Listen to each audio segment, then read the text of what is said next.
कितना ब्यूटीफुल है यार।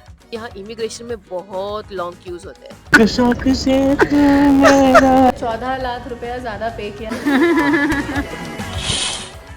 हे guys, welcome back to skin with Ritu travel series. So finally हम हनोई एयरपोर्ट लैंड कर चुके थे एंड उतरते ही सबसे पहले चीज जो हमने नोटिस की वो थी यहाँ की walls, I mean airport walls.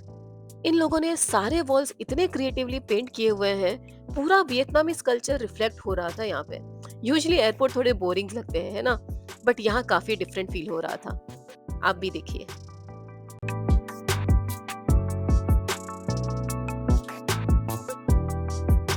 अब आते हैं एक इम्पॉर्टेंट पार्ट पे जो ऑनेस्टली थोड़ा डिसअपॉइंटिंग था। मैंने इंस्टाग्राम पे काफी सुना था कि यहाँ इमिग्रेशन में बहुत लॉन्ग क्यूज होते हैं एंड इसलिए हमने भी फास्ट ट्रैक सर्विस बुक कर ली थी। लेकिन reality it was completely opposite. जब हम वहाँ पहुंचे ना, इमिग्रेशन ऑलमोस्ट एम्प्टी था। इनफैक्ट हमारे फास्ट ट्रैक में ज्यादा लाइन था और ऑनेस्टली उस मोमेंट पे थोड़ा सा रिग्रेट हुआ कि अननेसेसरी पैसा वेस्ट कर दिया हमने। और इमिग्रेशन के बाद जैसे ही हम अपने लगेज के टूवर्ड्स जा रहे थे, वहाँ पे हमने देखा कि हमारी दीदी ऑलरेडी लैंड कर चुकी थी। बहुत अच्छा लगा उससे मिलके। और फिर हमने हमारा सामान उठाया और करण की थोड़ी खिंचाई की। सो यहाँ पे हम इसे चिढ़ा रहे हैं कि ये जो बड़ा बैग है ना, इसमें खाली इसके कपड़े हैं और इसके ही सारे सामान हैं। और फिर हम दीदी की खिंचाई करने लगे। आई थिंक जब आप सबसे बहुत टाइम के बाद मिलते हो, खास करके अपने लोगों से, तो ऐसे ही हंसी मजाक चलती रहती है ना। और इसी में तो आपका प्यार दिखता है कि आप किसी के साथ कितना कंफर्टेबल हो। There was no formality, nothing, बस अपनापन। करण तो बोला था दीदी ने जानबूझ के अलग अलग सीट चूज किया। उधर पूरा टाइम साथ ही रहना है। और ये रहे मेरे इकलौते जीजू। इनका एक्चुअली कुछ टाइम पहले ट्रिप से एक मेजर एक्सीडेंट हो गया था और उसी की वजह से इनके पैर में बहुत ज़्यादा इंजरीज आ गए थे, जिसकी वजह से हमें बहुत ज़्यादा डाउटफुल भी था कि ये ट्रिप पे आ पाएंगे कि नहीं, बट ही मेड इट। हाँ, स्वेल्ट अप लग रहा है वैसे। और ये देखो गाइस, हनोई का वेदर कितना ब्यूटीफुल है यार। पूरा का पूरा मैंने शॉपिंग कितनी मालूम है तेरे कहाँ? को? वियतनाम के लिए 1650 रुपए की एक आध था, बाद में सुना देना। सीन मेरा सीन यही है। इनको को बोलते शौक से तू मेरा। एंड ये हम एग्जिट कर रहे हैं। Welcome to Vietnam guys. And we are waiting for our car. Basically हमने ग्रैब किया है, तो आप कभी भी आप वियतनाम में उतरो तो मेक श्योर करिए कि आप ग्रैब ऐप डाउनलोड कर लीजिए। This will help you to book taxi very easily. और थोड़ा सा टाइम पास करने के बाद हम सीधा होटल के लिए निकल गए। The trip begins. Yes, and the trip begins. Ganpati Bappa Moria. Feeling good. Feeling good finally. और अच्छा लगेगा अब आगे जब करोड़ों में उड़ाओगे।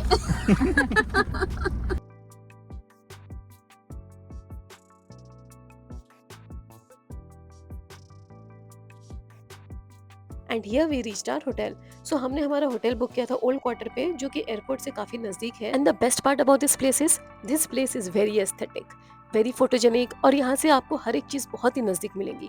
B it Indian restaurants, local shops, and the roads are really very charming.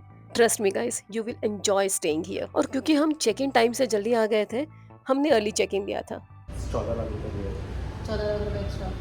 14 lakh रुपया ज़्यादा पे किया है अर्ली चेक इन के लिए। 14 लाख रुपए ज्यादा पे किया है। By the way, 14 lakh dong, which means around 5,000. This is so nice. This is real यार। Can I touch it? Hanoi में आप कहीं पे भी जाओगे ना, आपको ये जो प्लांट है मिलेगा ही मिलेगा, खासकर रेस्टोरेंट में एंड होटल्स में। It was really beautiful. खामखो tree, very beautiful, like lemon. Okay, so it tastes sweet or sour. Okay, okay, so it's from lemon and lime family basically. Okay, this is very nice. Yeah, we use it for noodle soup. Okay, for okay. तो हमारा room ready होने में थोड़ा सा time था, तो हमने सोचा उस टाइम में क्यों ना ब्रेकफास्ट कर लिया जाए। वैसे भी भूख तो सबको लगी थी। तो एंटर करते ही यहाँ के जो स्टाफ थे, उन्होंने हमें एक मेन्यू कार्ड दिया था जिसमें काफ़ी चीज़ें थी जो हम उन्हें मेक टू ऑर्डर कर सकते थे।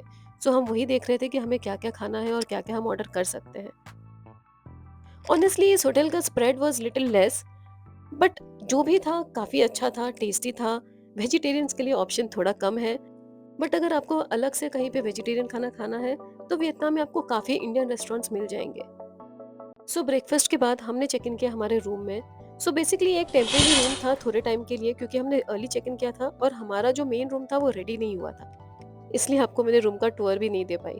To be very honest, travelling के बाद we were really very tired, but बाहर घूमने का भी एक्साइटमेंट था। तो हम जल्दी-जल्दी फ्रेश हो गए, डिसाइड किया क्या पहनना है और फिर बाद में करण पैकिंग में लग गया, क्योंकि हमें रूम चेंज भी करना था। पैकिंग करने के बाद, तैयार होने के बाद हम निकल गए हनोई की स्ट्रीट एक्सप्लोर करने। Let's go.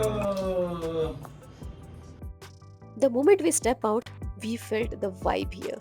यहाँ सब कुछ इतना रॉ और लाइवली है। छोटे शॉप्स, लोकल स्टॉल्स, लोग अपनी डेली लाइफ में बिजी रहते हैं और ये सिंप्लिसिटी ही इस प्लेस को स्पेशल बनाती है।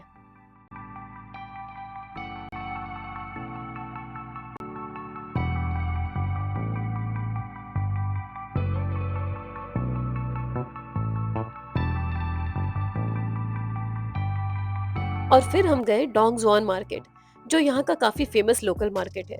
ट्रस्ट मी गाइस, यहाँ पे लिटरली हर एक चीज़ मिलती है। आप शॉपिंग करते करते थक जाओगे, लेकिन यहाँ पे चीज़ें खत्म नहीं होंगी। And the fun part is you can even bargain here. India में जाके बेचने वाले हैं ना हम क्रॉक्स। ओ भाई साहब, एक क्रॉक्स कितने का बेचोगे? एक क्रॉक्स कितने का बेचोगे? 5,000 का? 5,000 का तो ओरिजिनल भी नहीं आता।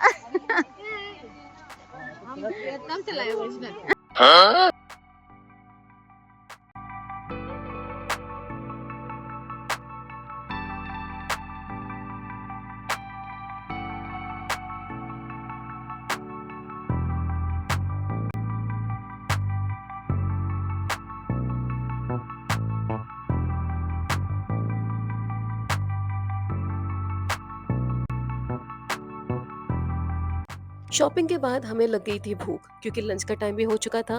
तो हम वहाँ से ढूंढने गए अपना इंडियन रेस्टोरेंट, क्योंकि हमारा फर्स्ट डे था। So we didn't want to take any risk by eating street food. So हमने एक छोटा सा लाइट सा लंच किया और फिर आ गए हम एक मार्ट में, जहाँ से हमें पानी खरीदना था। Because guys, no matter where you go, hydration is very important and मैं स्पेशली वाटर इनटेक पे बहुत ध्यान रखती हूँ, क्योंकि स्किन भी डायरेक्टली रिफ्लेक्ट करता है। और उसके बाद आ गए थे हम हमारे होटल, थोड़ा सा रेस्ट किया, क्योंकि उसके बाद हमें जाना था ग्रैंड वर्ल्ड। अब हम जाएंगे ग्रैंड वर्ल्ड। पर ग्रैंड वर्ल्ड अच्छा होगा। और फिर हम निकल गए ग्रैंड वर्ल्ड। सो इस वीडियो को बिना लंबा करते हुए मैं इसे यहीं पे एंड करती हूँ, और आप जल्दी से जाइए और मेरे चैनल को सब्सक्राइब कीजिए, लाइक कीजिए, क्योंकि आगे और भी काफ़ी इंटरेस्टिंग वीडियोस आने वाले हैं।